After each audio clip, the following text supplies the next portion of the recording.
Welcome everybody. We're going to do a quick presentation of our ash canopy replacement plan.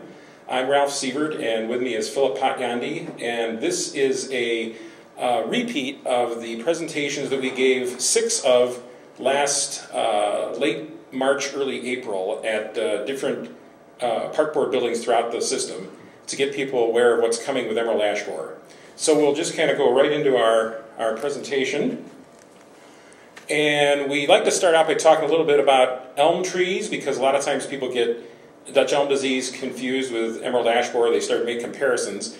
Back in the late 1800s, early 1900s, here you see a bunch of our park board commissioners planting elm trees. And elm trees at that time were over 90% of all of our boulevard trees. And we're still dealing with Dutch elm disease, but that process is different than the way we'll be dealing with emerald ash borer, and that's what we'll be talking about. Dutch elm disease first got here in the 1960s and really made its big showing in the late 1970s. But by the time it reached Minneapolis, there had been 40 years of research that had been going on with Dutch elm disease, different from emerald ash borer, which has only been known in the United States for about 12 years. So we're still learning a lot about emerald ash borer. But right now, our elm losses are actually under 1,000 a year the last couple of years. They're still part of our program, but we explain to folks that we'll still have elm trees after the ash trees are gone. So let's talk a little bit about emerald ash borer itself. So for those that don't know, that's what the adult insect looks like. And you can see where it gets its name from that green color. But since it was found in 2002, there's been tens of millions of ash trees that have been destroyed, primarily in the Midwest, but it's been growing since then. And you can see that the adult is not very large. It's about the size of Abraham Lincoln's head on a penny. And it only attacks ash that are in the genus Fraxinus. So if you have a mountain ash, that's not a real ash. That's in a different genus. So things like green ash, white ash, black ash, those are the main victims that are attacked by emerald ash borer. And it's the larva that does the damage. So the immature form that's underneath the bark, it tunnels around underneath the bark, and in the process of doing that, cuts off the flow of water and nutrients going up and down the tree. And as the population grows, more and more of those larvae are in the tree, and that's why the tree ends up dying. So we've had one place in our system where the trees have actually reached the point of dying, and that's been at Fort Snelling Golf Course. And this picture was taken there, and that's because those trees were just not discovered until they'd been there infested for probably, we think, like about 5 years.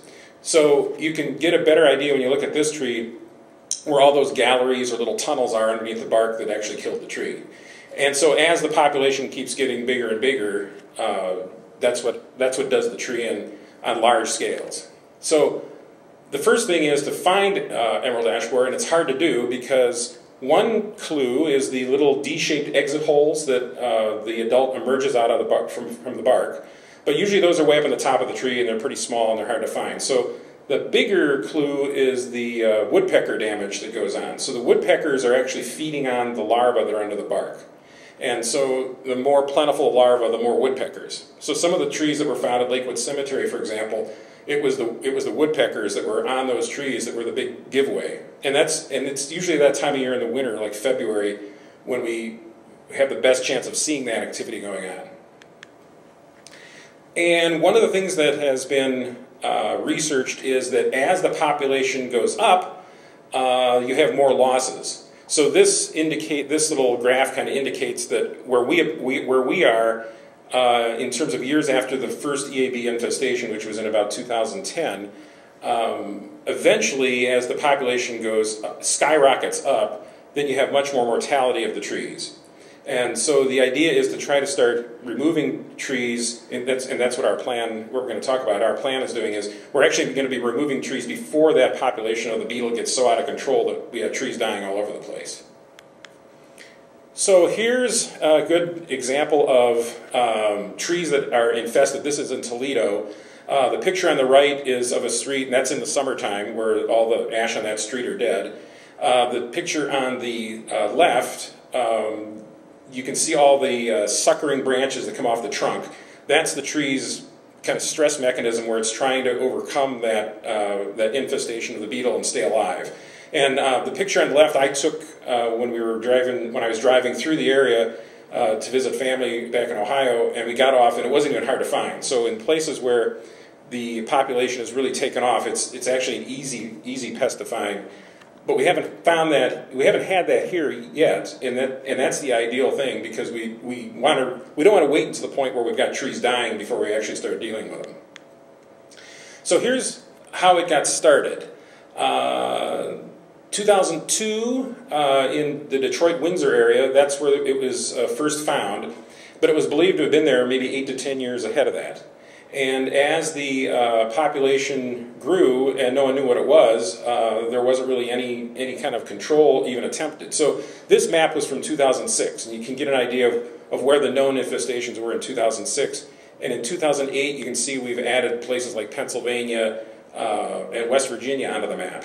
Then in 2011, now we've got Minnesota, Wisconsin on the map, going down into Tennessee. So as time has gone on and it's been found in more places, there's just been more awareness of it.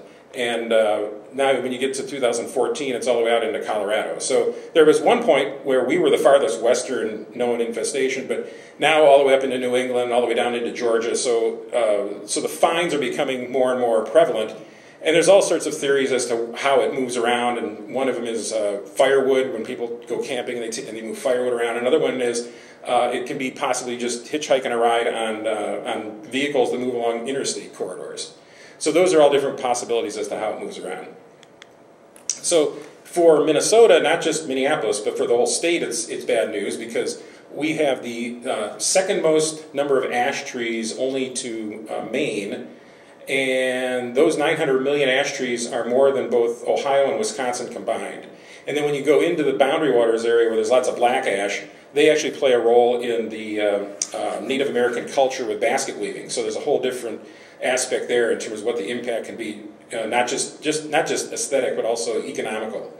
So for Minnesota, the idea is where we have the known infestations, the longer you can keep things from moving along, the better off it is, because you never know what might get discovered as time goes on. And let's see, in about 10 years ago, we had a study done called an iTree report. And what that report said was that 21% of all of the canopy of trees in Minneapolis, so that's public and private, are ash trees. So that's over 200,000 public and private ash trees. So knowing that about 1/5 of all the trees in Minneapolis are ash, you know, in people's yards and just all over the place, you can just imagine what the impact is going to be as those trees start to die from emerald ash borer. In when it comes to the trees that we take care of, the public trees, there's 40,000 public trees. About 13% of those are ash, and that percentage has actually come down over the last 4 years because of removals that have taken place, and also because of other tree species that have been planted. And so you can see things like coffee tree and buckeye and birch that they're small portions of the population, but it wasn't that long ago where they wouldn't even have been high enough to even indicate on a graph like that. So those 40,000 public ash trees are about 30,000 on boulevards and about 10,000 on park properties. So that kind of gives you an idea how they're broken down. One of the things that the state of Minnesota has done is they have quarantine counties. So Hennepin and Ramsey County are two of the quarantine counties. The other ones are down near the border by La Crosse. I think it's Houston and Winona counties. But what that means is you can't take ash, wood, or any firewood out of those counties. With the idea being that because there's known infestations in those counties, if you can keep the wood from leaving, you'll slow down that spread. So we work closely with the Department of Ag on making sure that any dealings we have with wood and wood products don't leave the counties. And in Minneapolis, every neighborhood will be affected. So in this picture, for example, the darker colored neighborhoods have anywhere from 600 to 900 ash trees. The lighter ones are 300 or fewer. But everybody has some ash trees, and this does not necessarily even indicate the percentage of the population that is in that neighborhood. So you might have 300 to 600 ash trees, but they might be over 40% of what that neighborhood's population of ash are. So that's a whole other aspect to it too. So in preparation for emerald ash borer coming, we've got a preparedness plan that we put into effect. And the first thing was to stop planting ash trees. And so you can see where 2006 was the last year we planted any trees, and but at one time in the early 2000s, it was 300. Ash were a large chunk of what we planted because they were a good tree to plant and very durable and drought resistant and tolerate all kinds of nasty soils. So that was one of the reasons ash were used, but in recognition that this problem was coming, we did stop planting ash trees. We also updated ordinances, and one of the things we did was we changed the ordinances so that they weren't just limited to Dutch elm disease. Now they're adaptable to any new pest that might come along. So if, for example, all of a sudden we should find Asian longhorn beetle, which is another known invasive tree pest, the same ordinance could be used for that. We wouldn't have to go back and change the ordinance.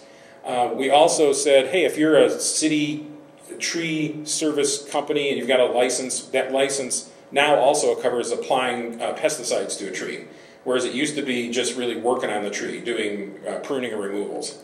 And then the other part, similar to elm wood, is that you're not allowed to sell or store or transport ash wood. All of these were kind of designed to just keep the movement of ash wood from happening a lot and keeping things from spreading quicker. So in working with the Department of Ag, people a lot of times remember the purple traps, and I think those are back again. And the purple traps are designed to just see how many adult emerald ash borer were out there. Another program we did with the Department of Ag were what we call sink trees, where we would take a tree, sacrifice it somewhere in a wooded area, scrape off all the bark, and the idea would be, is that tree more likely to attract emerald ash borer adults to it? And both of those had, I guess, mixed results, but at the time when these were first being done in the in some cases, even before it was found here, it wasn't necessarily known what the successes were going to be. But now the purple traps, I think, are back with some different kind of statistical ways of analyzing them, and so we're still working with the Department of Ag on that. So when our first find was discovered over by Tower Hill Park in the Prospect Park neighborhood, there were only about 78 trees at that time that were taken out of the park, and a lot of those trees on that park property were natural grown trees. They weren't trees that were planted in the landscape of the park. They were on the hillside, so they kind of voluntarily seeded in on their own. And at that time, we started using the green paint to indicate an ash tree that was going to be cut down for emerald ash borer, as opposed to the orange paint we use for either elm trees or other trees that are non-elm or non-ash. I'll get orange paint. And you can see just kind of an idea of the proximity to Pratt Elementary School in this picture.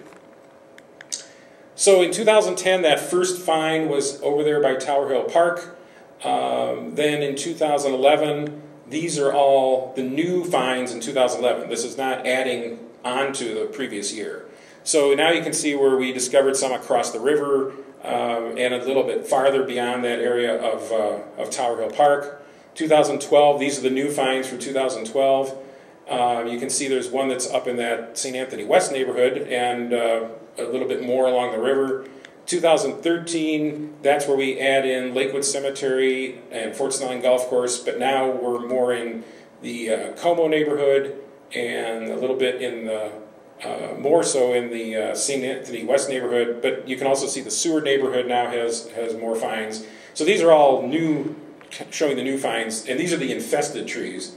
And then this year, 2014, besides St. Anthony West and Marcy Holmes, now we're more into the Como area, and the area down by Lakewood Cemetery, that cluster of trees is primarily Lindale Farmstead Park. So those trees were all removed in the spring of this year, 2014, and are in the process of getting replanted.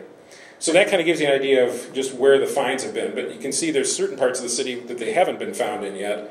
But that doesn't mean that they won't be, or it doesn't mean that they aren't there already and just haven't been found.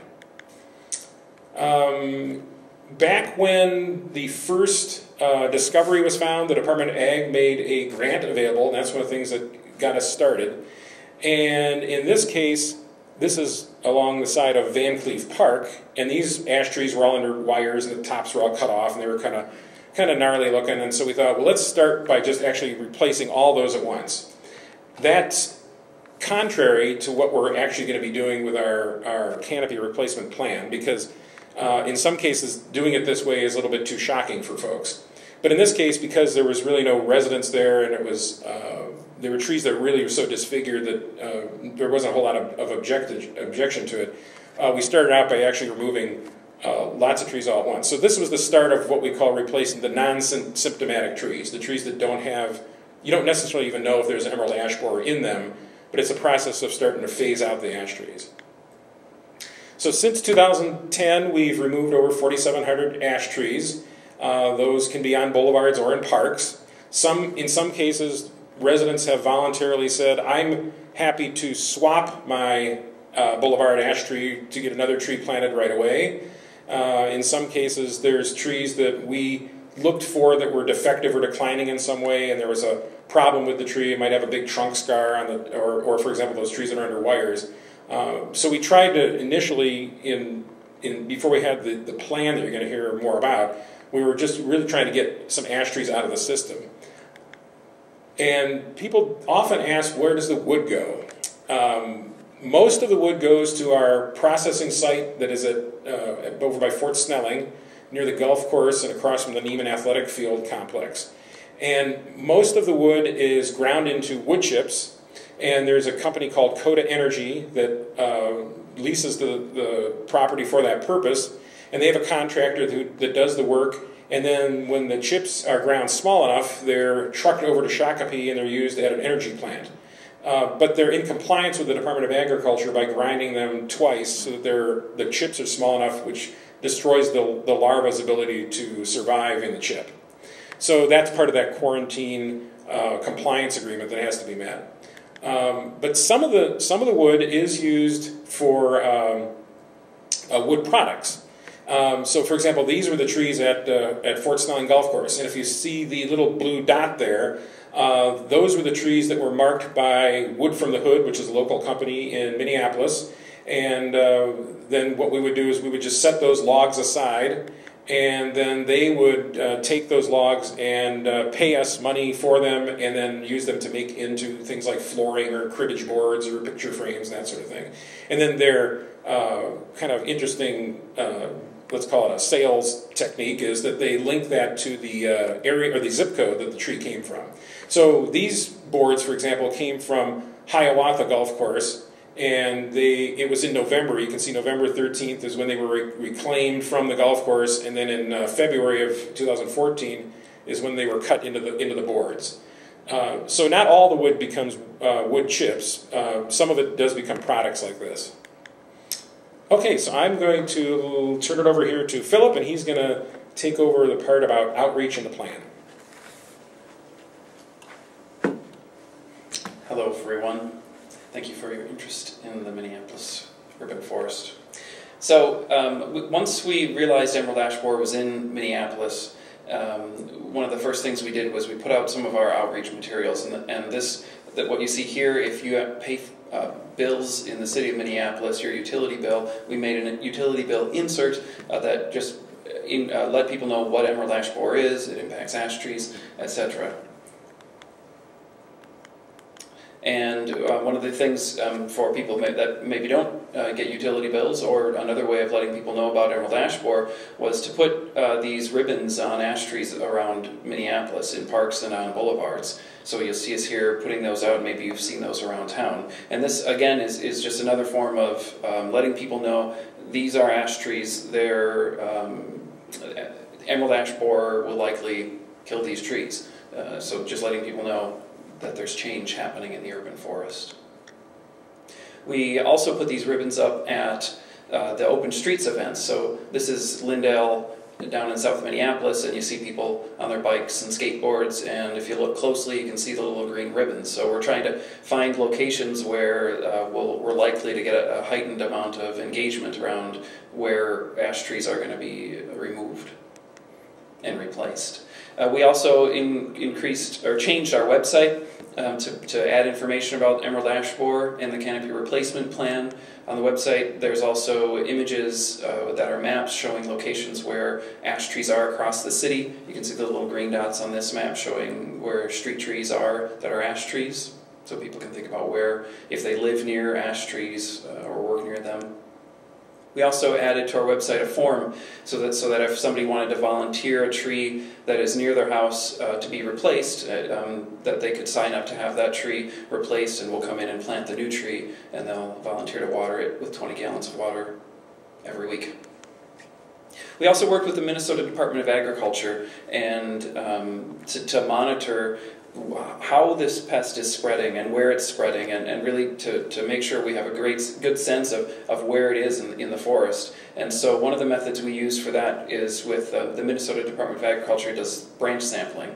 And so it's a growing pool of science around emerald ash borer, and relatively young, but one of the things we've learned as a field is that if you gather a branch from a certain part of the canopy of a tree, you can figure out if emerald ash borer is in a tree, and this is quite a bit out ahead of where known infestations are that we do this work. This map shows areas that have been surveyed.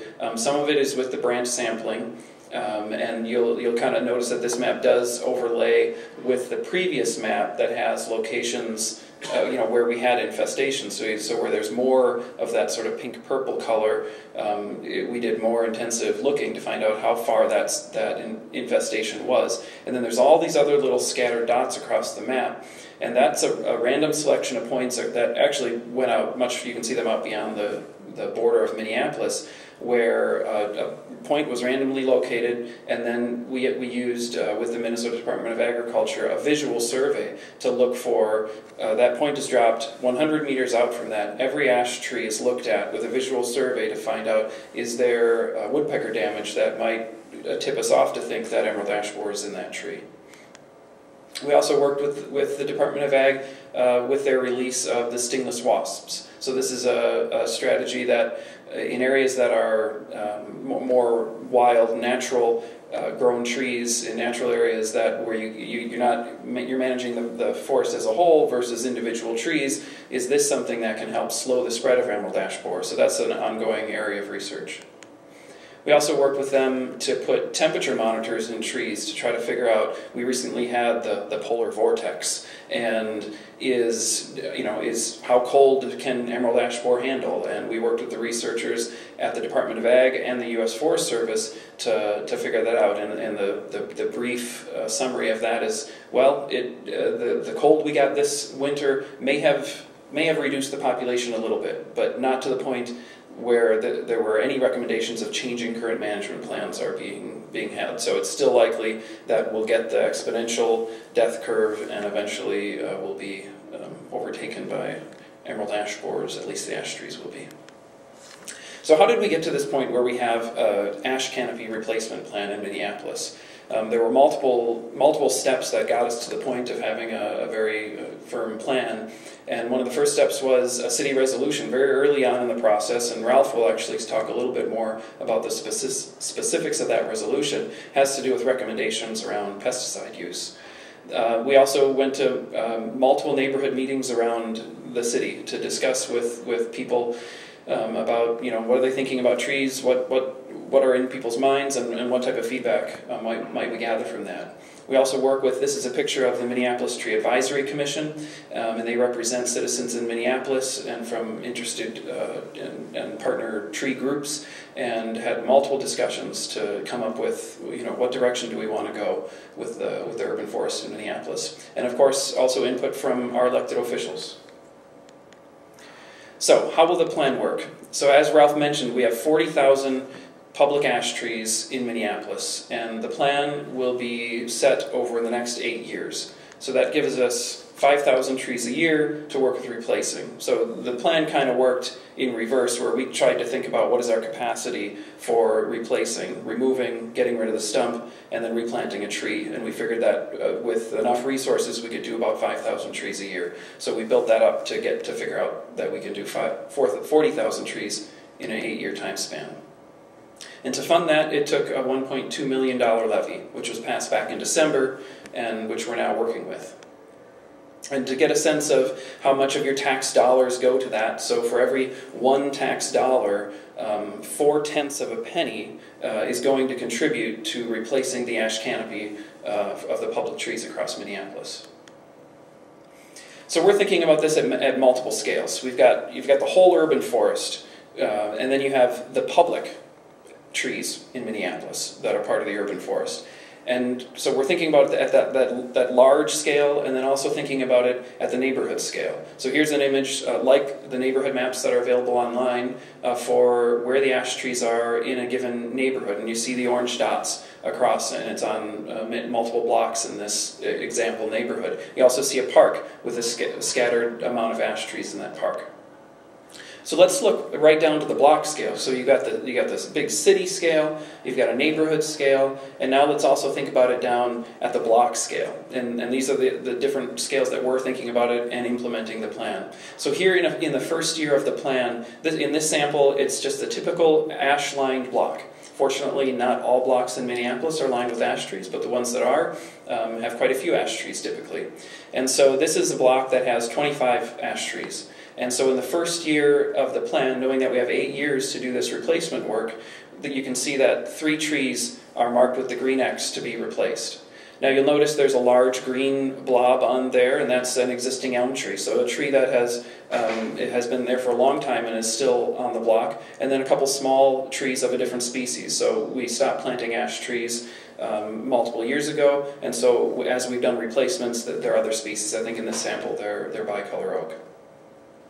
And as we move forward, you can see those three previous trees that were marked have been replaced with another type of species, and the next 3 trees have been marked for removal. You notice that these are spread across the block, and probably as we go to a block to find trees to replace, one of the first things we're going to look for is trees that are defective or declining. Maybe they've been hit by a large truck, moving equipment or something, or maybe damaged in some other way, or maybe they're just not really thriving in where they're at. So we'll focus on those trees as sort of this quicker replacements, or maybe just a smaller tree for some reason.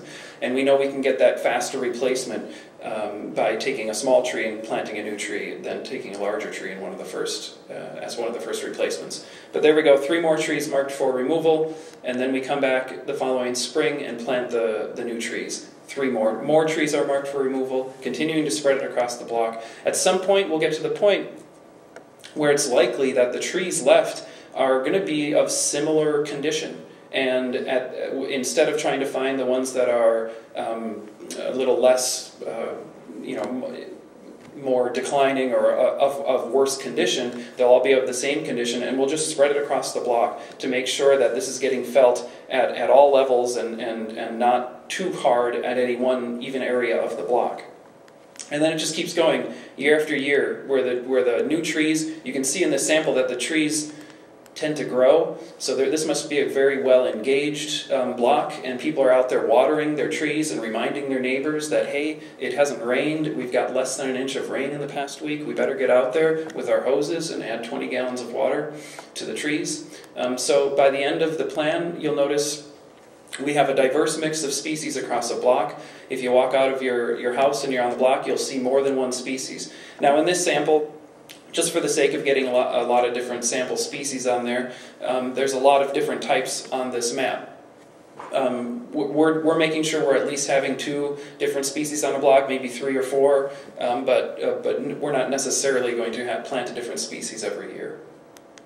Here's a large list of those different species that we are planting, and there's quite a few. Some of the real species that we're really depending on are in this list, but then there's some that we're trying out more and trying to increase our diversity. And this list of species there's 30 different genera in this list. So I don't know if you remember from your botany classes, you've got family, which is a really high level. You've got genera, which is the next down, and then there's different species. And so we're planting over 100 species and cultivars this year, over 30 genera, and I don't exactly know how many different family.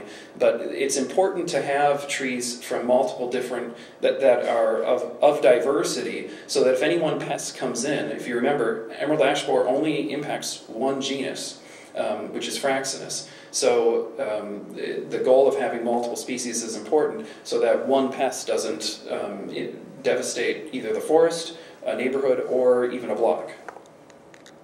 And so as I've been trying to fit in as often as possible, it's really important to have our trees watered so that the canopy fills in as fast as possible and that these trees get established as quickly as possible so we get that urban forest providing benefits back up to the level it was previously as soon as we can. And to water a tree all year long with 20 gallons a week, or all growing season long, I should say, it costs less than a gallon of milk for the cost of water. So it's really the investment of someone walking out there with a bucket or with a hose is really important, and it's not costly in terms of money to do that. There will be watering bags on every tree that we're planting as part of this plan, and we'd like your help watering them. We will put water in those bags a little bit, but we can't nearly keep up with the amount of trees that we're planting and how much water they really need to become established. So please help us with that. As an encouragement to maybe you might not remember to water a tree once a week, or you might not be thinking about the impending drought that we think about quite often. We have an incentive. So if you sign up to get on our list, we'll email you during those sort of drought periods and let you know, hey, don't forget about your tree. And for signing up for that list, we'll sign you up for a gift card drawing from Bachman's. And I'll turn it back over to Ralph.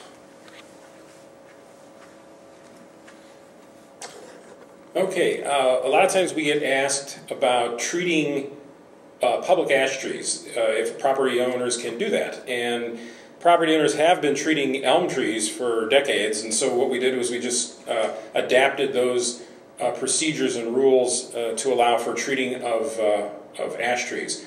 But what we did was, rather than dealing with each property owner individually, we give a permit to the companies that do the work, and then those companies have to follow our protocols on how to treat the tree. And so that treatment means that the pesticide has to be in the trunk of the tree.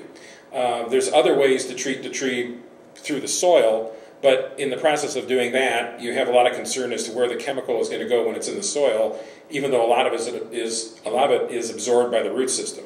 So to eliminate that concern, we just made the rule of, hey, companies that have a permit, you got to put that chemical in the trunk of the tree. And then the companies that do the treatment have to notify us at the park board that they did the treatment. So we don't look at each individual tree that somebody wants to treat. The companies that do the treating let us know that they've done the treating. We get asked also about private trees, and the process with private trees, even though it doesn't fall directly under our responsibility, but we always give some good advice, which is there's really pretty simple choices. Doing nothing means you're just really waiting for the ash tree to die. But and there's nothing wrong with that, but in the process you might want to think about replacing that tree. If you've got room to plant a new tree, you can plant the new tree where the existing ash tree is. If there's not enough room, you might want to consider removing the ash tree so that you can get the new tree started without competing with that tree, with that existing ash tree. And then there are treatment strategies that people can consider. And what we do is we recommend that you should look at that with a consulting arborist. And one of the things to think about if you're considering treating a tree is pretty much the condition and value that tree it gives and if it's worth the investment. Because once you stop treating an ash tree, it's just as vulnerable to emerald ash borer as if you hadn't done it at all. And the current in-the-trunk treatments last 2 and possibly 3 years, but it's labeled for every 2 years. So if the tree's healthy enough, how long are you going to be in your home? Maybe the tree has some kind of a sentimental value, or functions like as part of the key to your landscape where there's a deck around it, something like that. It might have all sorts of obstacles, so the removal cost is going to be really extensive. And also, as I mentioned, are you committed to doing any kind of ongoing treatment? So those are some of the things that you have to consider. But the other part is, Philip mentioned the resolution that the City Council passed, which pretty much says, hey, we're really encouraging residents of Minneapolis to consider replacing ash trees and not treating them, especially with the chemical in the soil or sprayed on the trunk. And so that, since they only mentioned spraying on the trunk and in the soil, that's why we went with the idea of the chemical in the tree. But the idea is, if you're going to use one of these licensed companies, because the chemical that typically is in the trunk is a restricted use pesticide, they're going to pretty much all have to be commercial pesticide applicators, but you'll just want to confirm that. And then we also recommend doing some research on your own, and we've linked some things to our website, information to our website that gives property owners some information. Like, these are just a couple of the examples of publications that both U.S. Forest Service, University of Minnesota, the Department of Natural Resources, the Department of Agriculture have all had a role in producing. And they've all been very good. Our local urban tree experts in the state have been very good at trying to tailor a lot of this information to property owners' concerns. Things about the insecticide options that are out there, things about the homeowners' guides, and probably the biggest concern people have are what are the side effects. And so they did create a publication about the side effects of treating ash trees for emerald ash borer. Now, when you read this information, it's not going to have anything in absolutes. They're going to tell you things that what studies indicate and that sort of thing. But the more information that's out there and the more that's being learned as the whole process moves along is providing good information for us and also for property owners. And then probably the last thing would be, for more information in terms of our Minneapolis plan, there's really 3 ways to do that. One is just using our website, minneapolisparks.org, but if you do the /EAB, it'll take you right to the part of our website that talks about emerald ash borer. Our forestry email address, forestry@minneapolisparks.org, or just our forestry office phone number that folks can call. So that concludes the presentation that we have given to 6 different groups throughout the city, and we hope that people find it useful, and if they have questions, they can go ahead and give us a call. Thank you.